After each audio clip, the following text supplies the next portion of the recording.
And classrooms across Boise and West Ada opened their doors and welcomed students back to school today. This time of year always brings plenty of mixed emotions.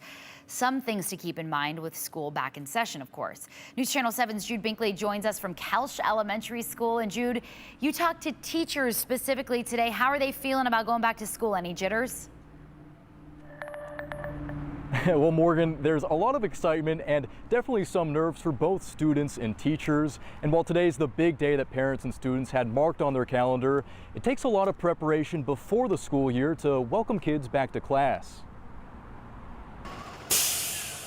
Having the students back in class has just been like, at the end of the day, it's like, this is why I teach. I enjoy it. It's been, it's hard to come back after summer break and get back into work. But at the end of the day, it's like, yes, this is what I do. I love it. Mariah Daig is a 9th grade teacher at Hillside Junior High in Boise. I've been teaching physical science now for 7 years. And as a science teacher, she knows a lot about the elements of going back to school. For me, if I have like a set plan and a set organization schedule, I can keep to it and set the students up for better success as well. If they come into my classroom knowing kind of what to expect, it just goes a lot smoother. And so the first few days are definitely getting to know the students, building relationships with them. As part of preparation leading up to the first day, Ms. Daig says a big part of having a successful school year is setting up expectations. Definitely looking at like goals and intentions for the year and kind of like, what do I want to get out of this year and what do I want to focus on?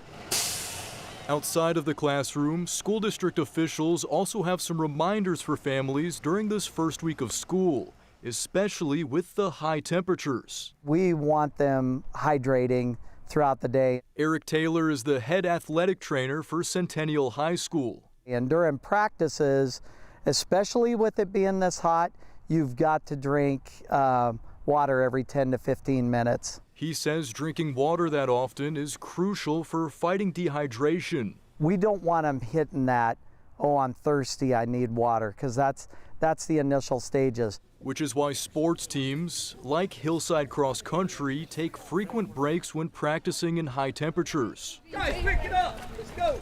Taylor also says parents can help their kids stay hydrated when they're at school. Really impressing upon them the importance of having water, take water to class with them and drink throughout the day. One of the ways students and staff are starting the school year with success on the field and in the classroom. And just getting the kids just engaged in science. And for me, that's, my whole goal is, it's not always like, you have to know this content to be successful later in life, but if you can go to your next science class being successful, like that's success for me.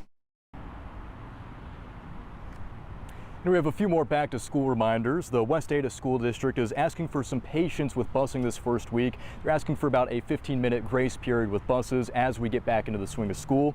And then the Boise School District also wants to remind everyone of the importance of driver safety. With kids back in class, there's a lot more traffic around schools, so obey the traffic laws and be on the lookout for students. Morgan?